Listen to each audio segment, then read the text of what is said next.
Thanks for join Global Tutorial Bernard Simamora, SSI, SIP, SH, MH, MM. Subscribe, like, and share. Selamat mengikuti. Mata kuliah pengantar ilmu hukum, PIH. Topik ke-53 dari 80 topik. Mazhab dalam ilmu hukum, bagian ke-6. Max Weber. Max Weber mengarahkan perhatiannya pada masyarakat Jerman dengan sasaran utama karakteristik perkembangan dunia barat, kemudian dikaitkan dengan perkembangan hukum. Teori Max Weber dimulai dari definisi hukum yang dirumuskannya, yaitu suatu tatanan bisa disebut hukum, apabila secara eksternal dan dijamin oleh kemungkinan bahwa paksaan yang ditujukan untuk mematuhi tatanan atau menindak pelanggaran, akan diterapkan oleh suatu perangkat terdiri dari orang-orang khusus menyiapkan diri untuk melakukan tugas-tugas tersebut. Usaha Max Weber untuk menyikapi ciri yang menonjol dari masyarakat barat membawanya kepada rasionalitas sebagai kuncinya. Ini menjadi landasan baginya untuk menyusun tipologinya mengenai hukum. Tipologinya disusun atas dasar dua sumbu, yaitu sumbu formal substantif irasional rasional. Formal substantif menyangkut perbedaan tentang bagaimana suatu sistem disusun sehingga merupakan suatu sistem yang mampu menentukan sendiri peraturan dan prosedur yang dipakai untuk mengambil suatu keputusan. Sistem yang formal melakukannya atas dasar ketentuan-ketentuan yang dibuat sendiri oleh sistemnya sehingga bersifat internal. Irasional rasional bersifat eksternal, oleh karena merujuk kepada ukuran-ukuran di luarnya, yaitu nilai-nilai agama, etik, dan politik. Perangkat sumbunya berkisar pada variabel-variabel rasional berhadapan dengan irasional. Keduanya menyangkut perbedaan mengenai cara penggunaan dari bahan masing-masing sistem tersebut di atas, termasuk di dalamnya peraturan-peraturan serta prosedur-prosedurnya, sehingga sumbu-sumbu tersebut digambarkan sebagai berikut. A. Irasional. 1. Irasionalitas formal. 2. Irasionalitas substantif. B. Rasional. 1. Rasionalitas formal. 2. Rasionalitas substantif. Perhatian utama Weber adalah melacak faktor-faktor yang menyumbang kepada proses rasionalisasi dari hukum. Teori Max Weber adalah teori perkembangan hukum yang menganggap bahwa perkembangan hukum itu selaras dengan perkembangan masyarakatnya. Teori ini oleh para pakar dinilai cocok apabila digunakan bagi masyarakat yang tidak pernah melakukan revolusi, seperti Jerman. Tetapi, tidak tepat apabila melihat negara atau masyarakat yang pernah melakukan revolusi seperti Indonesia. Pada masyarakat yang pernah berevolusi, ternyata perkembangan hukum tidak selalu selaras dengan perkembangan masyarakatnya. Perkembangan hukum kadang lebih maju daripada masyarakatnya atau sebaliknya, yang disebabkan oleh pemikiran masyarakat yang masih formal irrationality. Untuk mengukuhkan teori perkembangan masyarakat dengan perkembangan hukum, Max Weber membagi 3 tahap dari form of domination sebagai berikut. 1. Tahap tradisional. A. Bentuk legitimasi. Bentuknya tradisional, berupa otoritas pribadi raja atau ratu. B. Bentuk administrasi. Bentuk administrasinya patrimonial dan asas turun-temurun. C. Dasar ketaatannya. Dasar ketaatannya tradisional dan beban kewajibannya bersifat individual. D. Bentuk proses peradilannya. Bentuk proses peradilannya berbentuk empiris, substantif dan personal. E. Bentuk keadilannya. Bentuknya yaitu empiris. F. Tipe pemikiran hukumnya. Tipe pemikiran hukumnya yaitu formal irasional atau formal irrationality, dan substantif irasional atau substantif irrationality. 2. Tahap harismatik. A. Bentuk legitimasinya. Bentuknya yaitu otoritas yang harismatik dengan kesetiaan personal.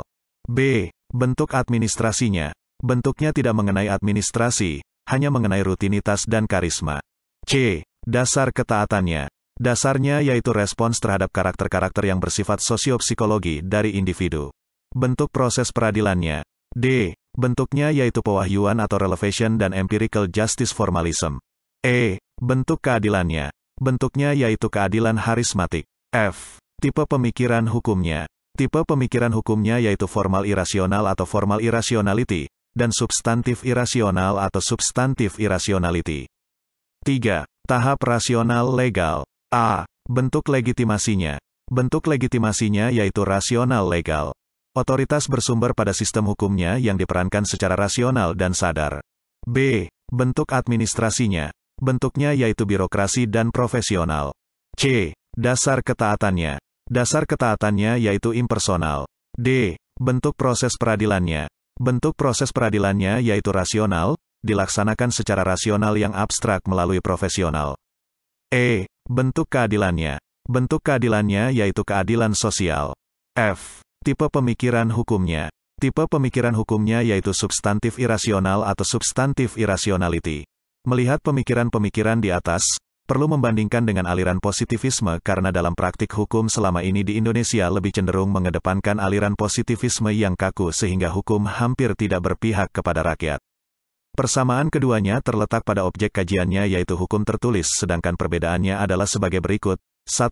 Aliran positivisme memandang hukum sebagai kaidah-kaidah yang tertulis yang ada di dalam peraturan perundang-undangan sebagai sesuatu yang ideal, sedangkan aliran sosiologis memandang hukum sebagai kenyataan sosial. Sikap dasar kaum sosiologis adalah kecurigaan. Kaum positivis melihat law in books, sedangkan kaum sosiologis memandang law in action. 2. Aliran positivisme memandang hukum sebagai sesuatu yang otonom, sedangkan aliran sosiologis memandang hukum sesuatu yang tidak otonom karena senantiasa dipengaruhi oleh faktor yang ada di luar hukum, seperti faktor ekonomi, politik, sosial dan budaya. 3. Aliran positivisme selalu mempersoalkan hukum sebagai sesuatu yang otonom, sedangkan aliran sosiologis melihat hukum dalam kenyataannya yang ada di dalam kehidupan sosial masyarakat. 4. Aliran positivisme memandang keberadaan hukum secara yuridis normatif, sedangkan sosiologi hukum berpandangan empiris. Mereka ingin melakukan pemahaman secara sosiologis terhadap fenomena hukum. Yuridis normatif atau sebagai dogma yang harus diikuti secara prosedur dan serba kaku, sedangkan aliran sosiologis berpandangan empiris yang senantiasa melihat hukum sebagai kaidah yang harus memenuhi rasa keadilan masyarakat secara luas. 5. Aliran positivisme menggunakan pendekatan atau metode perspektif, yaitu mengharapkan hukum positif dan penerapannya selalu diterima oleh warga masyarakat, sedangkan aliran sosiologis menggunakan pendekatan deskriptif, yaitu mengkaji hukum melalui survei lapangan, observasi perbandingan, analisis statistik dan metode eksperimen. Selain itu, Weber menaruh perhatian terhadap hubungan antara hukum dan kapitalisme. Perhatiannya itu terdiri dari dua tema, yaitu 1. Arti penting dari hukum rasional dalam hubungan kausalnya dengan perkembangan kapitalisme. 2. Sampai sejauh mana faktor-faktor ekonomi menentukan hukum, yaitu tentang ada atau tidaknya faktor-faktor ekonomi yang bisa ditunjuk sebagai mempunyai peranan kausal dalam perkembangan sistem-sistem hukum. Sosiologi hukum Weber masih dianggap sebagai yang paling banyak sumbangannya kepada apa yang disebut dengan gerakan sosiologis dalam hukum. Sumbangannya terletak pada kemajuan yang nyata, baik dalam hal penggarapannya secara sistematis maupun dalam substansinya. Selain itu, Roscoe Pound mengungkapkan bahwa kedua konsep aliran hukum positif dan aliran sejarah ada kebenarannya. Hanya hukum yang sanggup menghadapi ujian akal dapat hidup terus. Yang menjadi unsur-unsur kekal dalam hukum itu hanyalah pernyataan akal yang berdiri di atas pengalaman dan diuji oleh pengalaman. Pengalaman dikembangkan oleh akal dan akal diuji oleh pengalaman. Tidak ada sesuatu yang dapat bertahan sendiri di dalam sistem hukum. Hukum adalah pengalaman yang diatur dan dikembangkan oleh akal, yang diumumkan oleh wibawa oleh badan-badan yang membuat undang-undang atau mensahkan undang-undang dalam masyarakat yang berorganisasi politik dan dibantu oleh kekuasaan masyarakat. Aliran antropologi. Antropologi bermula pada abad ke-19 berkehendak untuk mempelajari kehidupan kesukuan di berbagai bagian dunia. Studi-studi terhadap kehidupan manusia lebih primitif di dunia akan menyingkapkan bentuk-bentuk dan cara-cara pengorganisasian sosial, seperti yang juga dilakukan oleh masyarakat-masyarakat pada tingkat peradaban sekarang ini. Salah satu pemikiran aliran antropologi seperti ditulis oleh Sacipto Raharjo bahwa pemikiran antropologi modern cukup menarik perhatian para ahli hukum yaitu dengan adanya aliran kultural fungsional. Aliran kultural fungsional dari aliran antropologi menekankan bahwa satu-satunya cara untuk menjelaskan masyarakat secara seksama adalah dengan mengamati dan merumuskan fungsi-fungsi dari lembaga-lembaga dalam kerangka kebudayaan. Dengan cara ini, totalitas dari sistem kultural serta kaitan-kaitan antara unsur-unsurnya akan muncul. Selain itu, menurut pemikiran ini, satu-satunya cara untuk menjelaskan masyarakat yaitu dengan mengamati dan merumuskan fungsi-fungsi dari lembaga-lembaga dalam kerangka kebudayaan. Dengan cara yang demikian itu totalitas dari sistem kultural serta kaitan-kaitan antara unsur-unsurnya muncul. Selanjutnya, pada abad ke-20, orang menafsirkan hukum dalam arti yang sempit. Masyarakat dan rakyat primitif yang tidak mempunyai hukum formal, pengadilan, polisi, penjara, dianggap tidak memiliki kelengkapan yang diperlukan untuk bisa disebut sebagai masyarakat yang mempunyai kebiasaan, tetapi hal ini kedudukannya lebih rendah dari hukum. Radcliffe Brown mengartikan hukum sebagai kontrol sosial melalui penerapan sistematis kekuatan masyarakat yang diorganisasikan secara politik. Pendekatan yang umum dipakai di bidang antropologi sekarang ini adalah untuk tidak memusatkan kepada hukum sebagai lazimnya, melainkan kepada metode-metode untuk menangani sengketa-sengketa. Keinginan-keinginan untuk membuat definisi-definisi dihindari, dan perhatian dipusatkan kepada lembaga-lembaga serta teknik-teknik untuk menyelesaikan konflik dan kemudian memberikan penilaian apakah semua hal tersebut layak untuk disebut sebagai hukum. Aliran antropologi mengatakan bahwa hukum itu kaidah yang tidak tertulis yang hidup dan tumbuh secara nyata dalam masyarakat seiring dengan perkembangan kebudayaan. Aliran ini dipelopori yang utama oleh Sir Henry Maine. Namun, menurut Sacipto Raharjo, Maine tidak mudah ditempatkan dalam satu aliran teori tertentu, karena disebabkan Maine banyak menguasai ilmu hukum.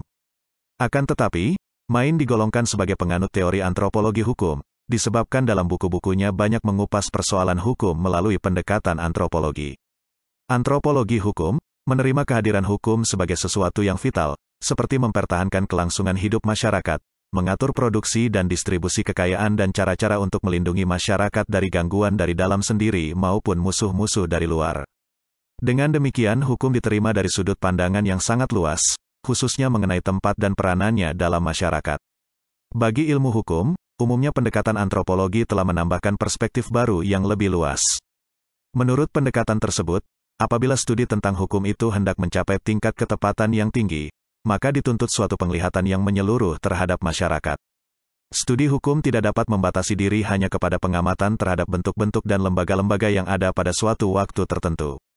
Sistem hukum tidak muncul secara terisolasi dari segi-segi lain kehidupan masyarakat, melainkan harus dilihat bahwa sistem hukum itu merupakan bagian dari pola kultur suatu bangsa dan hukum terintegrasikan di dalamnya.